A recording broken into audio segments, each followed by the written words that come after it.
Depuis mai dernier, le tram est interdit aux cyclistes.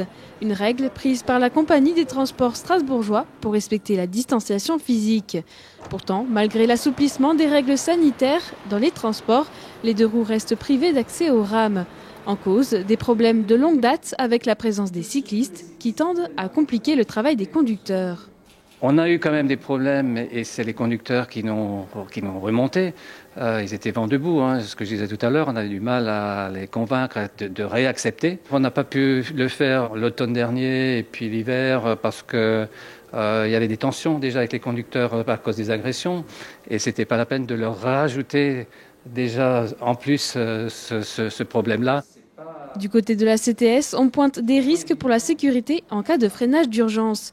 Des tensions récurrentes entre usagers et cyclistes. Les vélos compliqueraient également l'accès au tramway pour les personnes âgées et handicapées. Chez les défenseurs des cyclistes, l'incompréhension domine. Pour le directeur de Cadre 67, l'accès au tram est un service nécessaire. Le tram, c'est aussi des questions d'intermodalité, c'est-à-dire qu'une personne qui partira le matin pour ses déplacements, par exemple depuis le sud de l'Eurométropole, elle sera peut-être contente de trouver un tram qui pourra l'emmener un peu plus loin sur son chemin, ou tout simplement des questions météo, des questions de santé, des fois, ou un souci mécanique, on peut avoir besoin de prendre le tram quand on a un vélo pour faire une partie de son itinéraire. Alors que les associations d'usagers du vélo se préparent à une mobilisation ce samedi, la CTS a décidé de leur réautoriser l'accès au tram entre 19h et 7h le lendemain à partir du 1er février. Une réponse peu à même de satisfaire les cyclistes compte tenu des horaires du couvre-feu. La mesure est transitoire en attendant une table ronde participative qui se tiendra le 10 février prochain.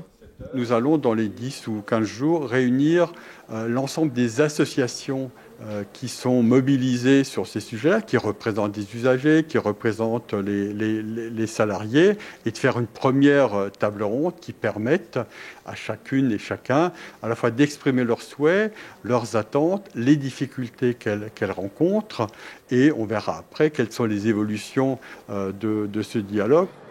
L'Eurométropole et la CTS espèrent qu'il en ressortira un consensus autour de la présence des vélos dans les trams pour la mise en place d'une nouvelle réglementation à partir du printemps.